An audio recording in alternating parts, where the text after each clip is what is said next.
Greetings, Resistance. Today, we are talking about the Amazon show based on Philip K. Dick novel, The Man in the High Castle. And we're drinking some green tea.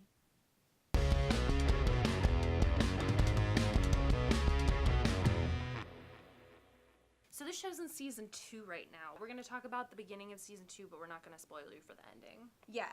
So in case you don't know what this is quite an old short story by Philip K. Dick called The Man in the High Castle that is an alternate history idea of what it would have been like if the Nazis and the Japanese had won World War II and taken over America, split it right down the Rocky Mountains. We're going to focus this video, because there's a lot to talk about with this show, on kind of the way that arts and culture is presented in this fascist society. The impression and the chilling effect that an authoritarian regime has on artistic expression. Yeah. I mean, one of the things that struck me right away that I was like, they're doing this wrong, was that the Nazis all wear the black uniform that was designed by Hugo Boss.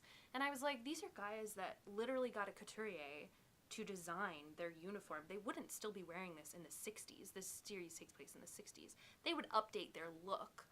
But a major element of the series is Hitler's still alive, and he is holding on to his empire as tightly as possible. And the idea behind fascism is that very little bits of progress are okay, but for the most part, freezing time just as it is right now, because we have solved everything and we are already perfect. Yeah.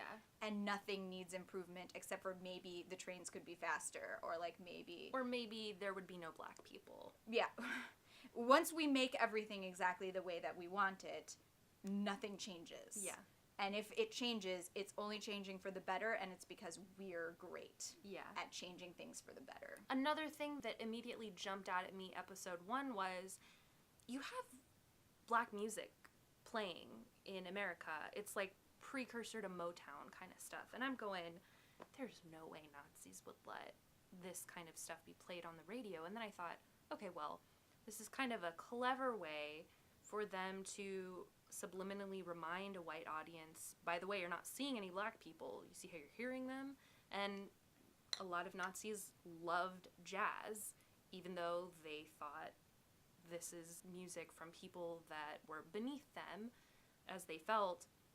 So it made sense to me that they would want to steal the voices of this group and make them live on a boat somewhere. Part of the thing too about art and its relationship to fascism is it's by necessity an antagonistic relationship, because art's job is pointing out and highlighting the flaws of humanity, like the foibles, the things that we laugh at, the things that we cry about. It's the antithesis of art is perfection. And fascism is all about finding perfection and holding on to it with an iron fist. And eliminating every and murdering flaw. Anything else. Flaw. How does this ripple through the rest of the series, it's so fascinating to watch from a design perspective. The fashion, even especially on the civilians, is like it takes place in the 60s, but they all dress like they're in the 40s, or like an alternate 40s with some changes. Like just a few, but it's really kind of stuck. Yeah, it is really stuck, because probably all of the fashion designers died in the concentration camps. Except Coco Chanel. Yeah. When you go to Berlin in the second season and you get to see a little bit of what the Berlin counterculture would have looked like they had a thriving counterculture in the 60s. In reality. And you get to see what the version of that looks like if Germany was never split east and west, and if the Nazis still controlled Germany, who is left to rebel. And what does that rebellion look like? Yeah. To me, that was like a way of highlighting, oh, look, here's an appropriation of LGBT culture, but probably anyone who lives openly LGBT has been erased. Oh, yeah. Yeah. It's a rough watch. I mean, from a ash in the sky, gas chambers being used. Literally every character is in a moral gray area. And when you're in a moral gray area with Nazi Germany and Imperial Japan, and you're talking about genocide, any kind of TV show requires that you are going to connect emotionally with the characters. And I just don't think almost any of the characters deserve that. So it's very difficult for me to want to watch this show. From that perspective, this isn't an argument in favor of liking it per se, but the fact is that all human beings exist in a moral gray area. We all are willing to compromise on some things sometimes, especially when you live under oppression. Like, you don't know what it is you're going to be compromising on until you're presented with it. A major theme of season 2. I mean, a certain important character even says, like, people change. People change if they have food or if they don't. You know, if they have a place to stay or if they don't.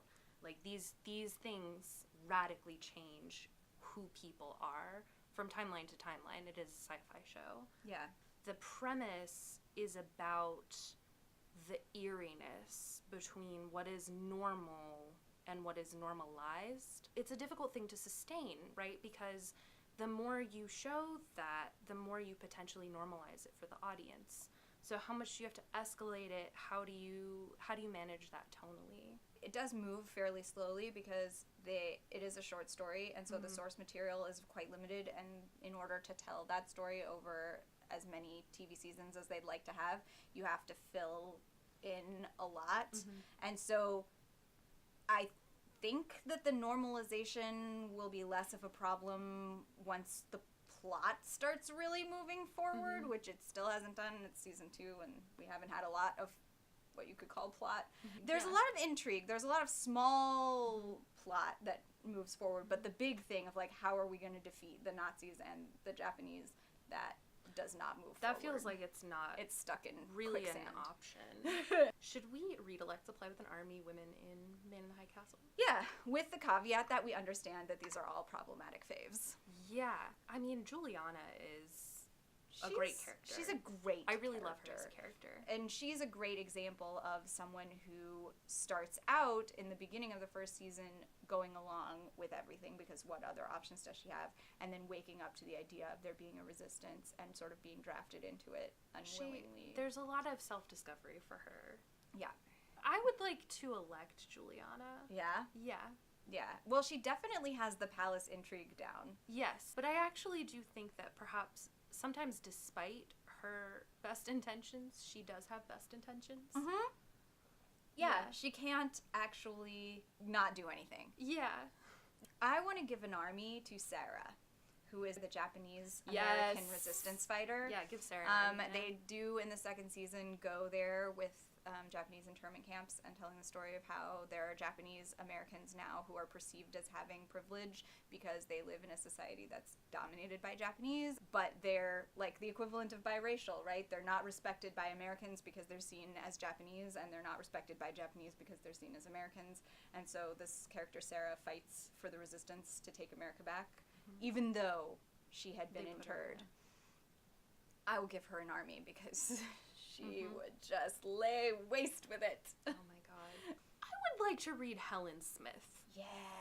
Yeah. The wife of the highest ranking Nazi official in New York? In the U.S. I want to say. In the U.S.? Yeah. Wow. Like, I think she is- does have a lot of awareness. Let's not give her any power. No, but she strikes me as a figure out how real she ticks. Narcissa Malfoy.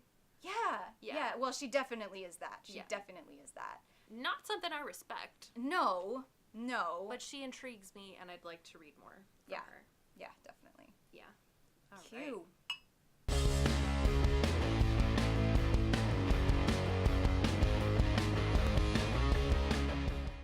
If you liked our video, please like our video, maybe subscribe, maybe share it to some Man in the High Castle fans that you like. And if you like us, please follow us on Twitter. We're at Angel City Sirens. And next week, I remember the first couple of issues were just about, like, finding porn in the woods, and how people kept being like, I found porn in the woods too! We're moving into the comics section of our season, so it's all comics from here on out, leading up to Wonder Woman. Yeah. Buckle up.